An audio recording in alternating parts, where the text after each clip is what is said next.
Hi, boys and girls. I'm glad to see you today. Thank you so much for tuning in for a story. Now, some of you have heard this story before because it's very special to me. It's about me. and I want to tell you about the story of my life, how I ended up being a pastor. And it's kind of a crazy story to me. It might not seem so to you. But I just wanted to tell you about this because I learned a very important lesson, and it took a long time for me to learn it. And I want you to know that you are also going to learn this lesson as your life goes on, okay? And it starts right now for you. Even though you are a lot younger than I am, it really starts with you right now, and I'll tell you why in a second. But first, I want to show you a Bible text. In my Bible, it's from the book of Jeremiah chapter 29, verse 11. And this is what it says in my Bible. This is God speaking through the prophet Jeremiah. And this is what he says to every one of us. I know the plans I have for you, declares the Lord. Plans to prosper you. That means to make good for you and not to harm you. Plans to give you hope and a future. What that lesson means is God has a plan for every one of us. He knows exactly what our life should be like, and He hopes that we'll follow the plan that He has for us because He knows we'll be happiest. He knows that we'll be most useful to Him, that we'll be a blessing to other people if we just follow His plan for our lives. He doesn't force it on us, but He hopes that we'll follow this plan, whatever God wants us to become for Him.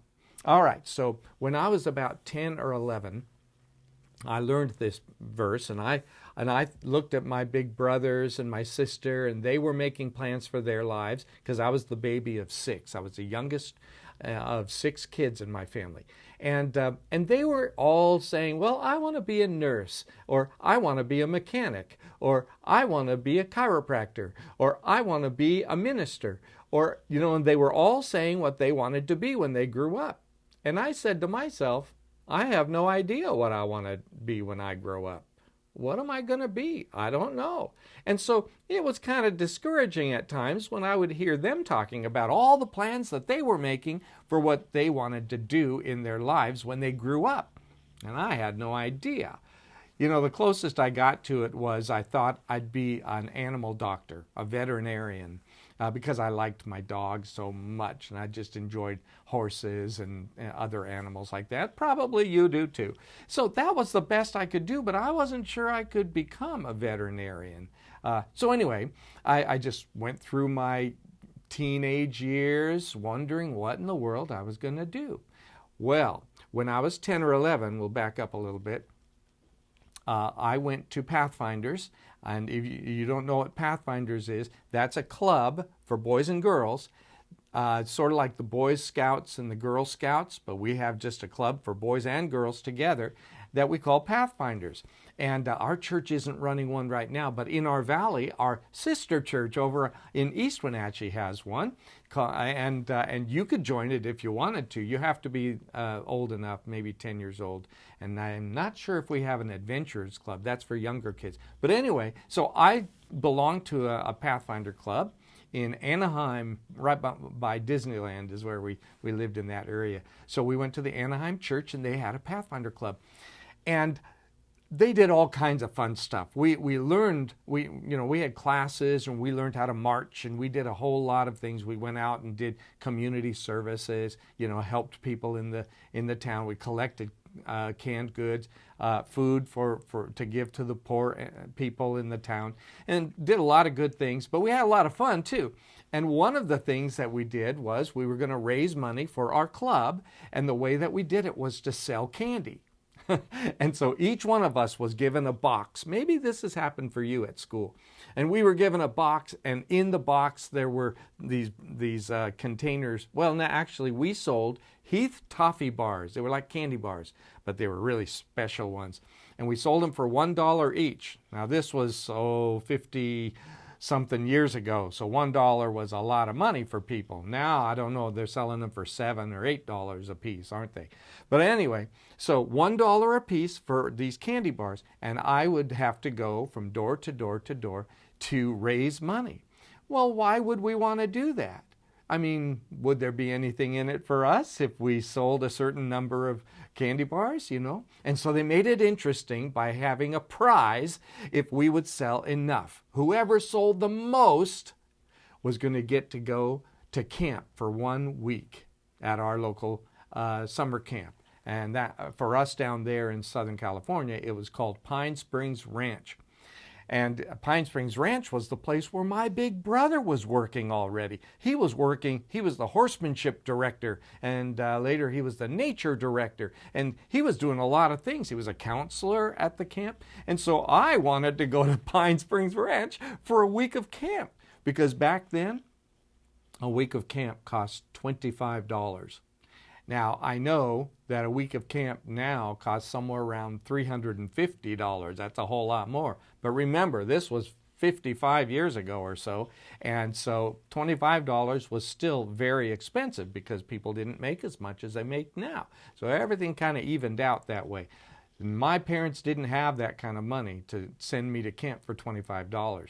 So this was very tempting. I thought, if I'm going to get to go to camp, and only one person, one of our Pathfinders, is going to get to go, I'm going to need to win that contest. And you know, I've never been very good at selling people on things.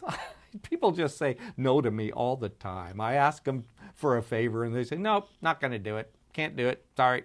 You know, but and that was happening to me all the time as a kid too. But I said to myself, if you're going to get this, you're going to need to work on it. So when I would come home from school, I'd get that box of candy bars and I'd start going door to door, from home to home in my neighborhood. And I would knock on the door and I'd say, do you want to buy a candy bar? I'm trying to get money to go to camp. And I worked on it and I worked on it and I started selling a whole lot of them. Of course, I had to go to a lot of homes because not everybody was going to buy a candy bar from me. And so I worked on it and I started selling a whole lot. Well, in the middle of all this, my brother, the brother is just ahead of me. He's the second to the youngest. His name is Paul. And my brother Paul, he wanted to go to camp too. He said, well, I sure wish I could go to camp. And then I started thinking I was being selfish because my brother wanted to go too, but all the kids wanted to go.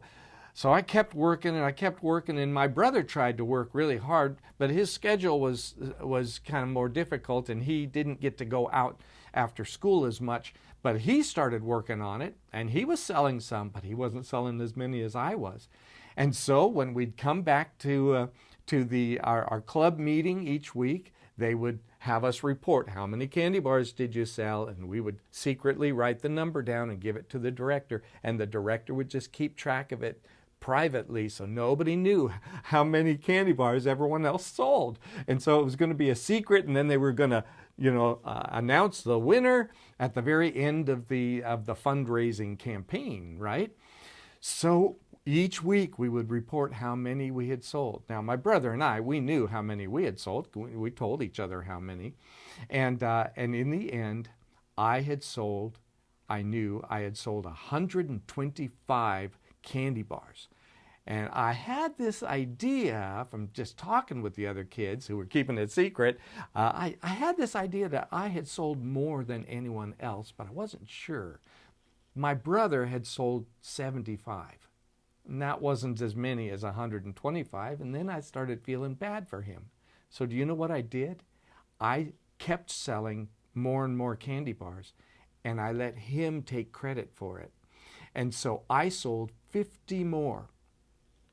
And so in the end, my brother Paul and I had 125 candy bars sold. So we were tied, and we just hoped that we had sold more than everyone else. And when the time came and the fundraiser was over and the director counted up how much everyone had sold, sure enough, my brother Paul and I each had 125, and that was more than anyone else had sold. We won! But wait a minute, there's something wrong with that, because the director had told us from the start, only one person gets to go to camp. We're only committing $25 to send someone to camp. Well, now what was going to happen? We didn't know. And finally, the director pulled all of the rest of the teachers and the counselors in the Pathfinder Club, all the adults, the grown-ups, he pulled them into the other room and they talked about it. What are we going to do? We have a tie. And they came out, and the director finally spoke to the club, and he said to us, "We have made a decision. We're so proud of Paul and Joey." That was my name back then. They called me Joey. We're so proud of both of them that we're sending both of them to camp. And so we both got to go to camp. Wow, that was great. It was too bad that the club had to spend so much money on us, but we were okay with that because we wanted to go to camp. And we got to go to camp. That was our first and last time we ever got to go to camp because it just cost so much. Oh, and we went to camp and we had a wonderful time there. And we both took nature class. And we got to go on a bus trip and catch little nature creatures and stuff and bring them back to the nature center. And they kind of had them as pets for a while. And so we had a good learning experience, and we got to ride horses because my brother was the horsemanship director. And we got to do a lot of good things. And while I was there at camp, I decided, this is the life for me. I love coming to summer camp. Well, I never got to go to camp again as a camper, like I told you. But I said to myself, maybe one day, I'll be able to work at camp just like my big brother Dan does. And maybe I can do that when I get old enough.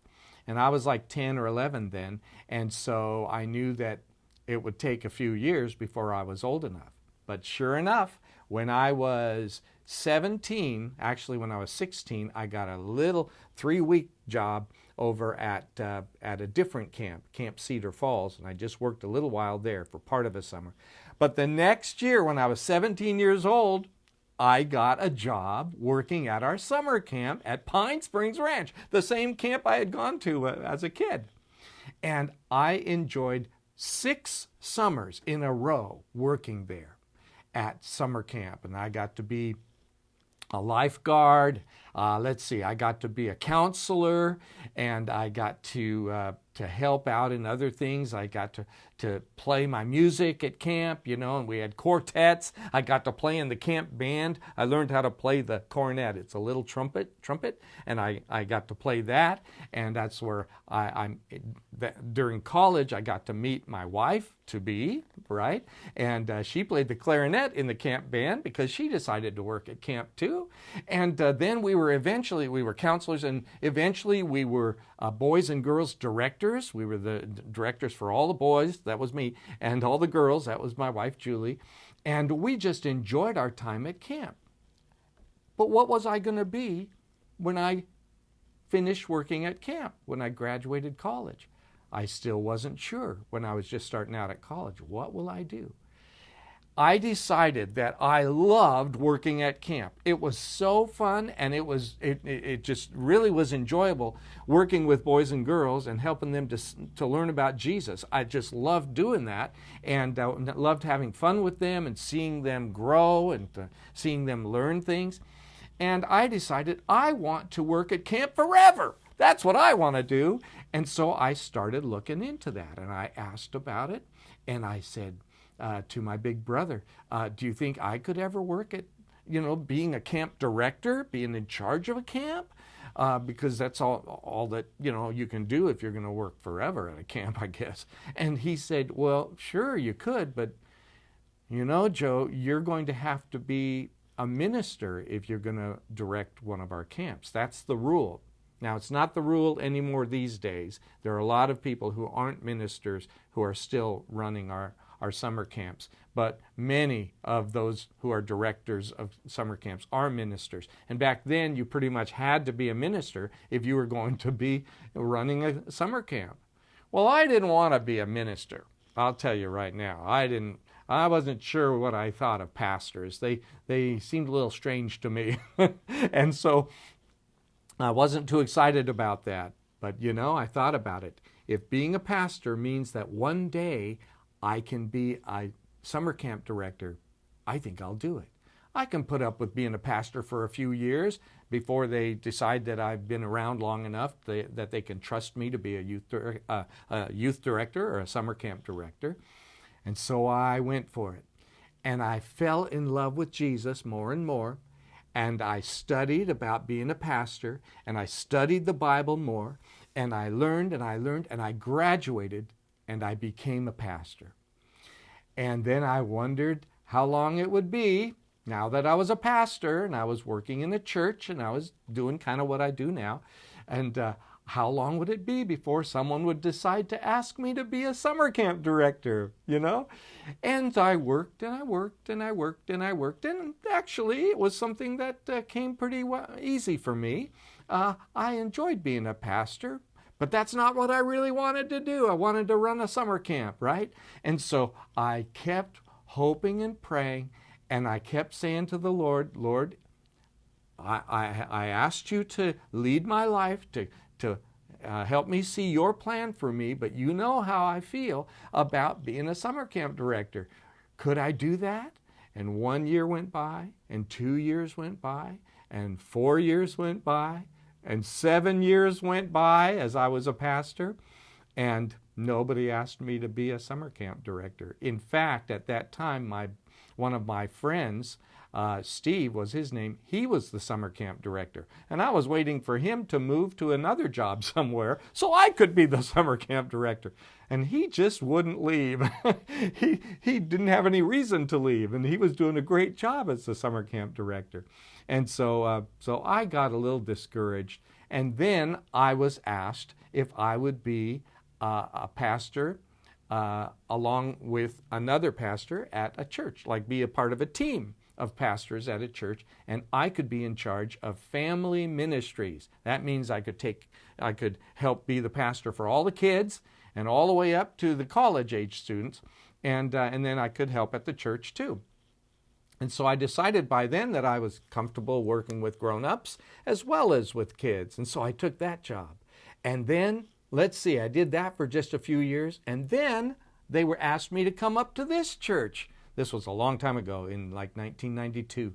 They asked me to come up here to do the same thing, and that's what I came to do.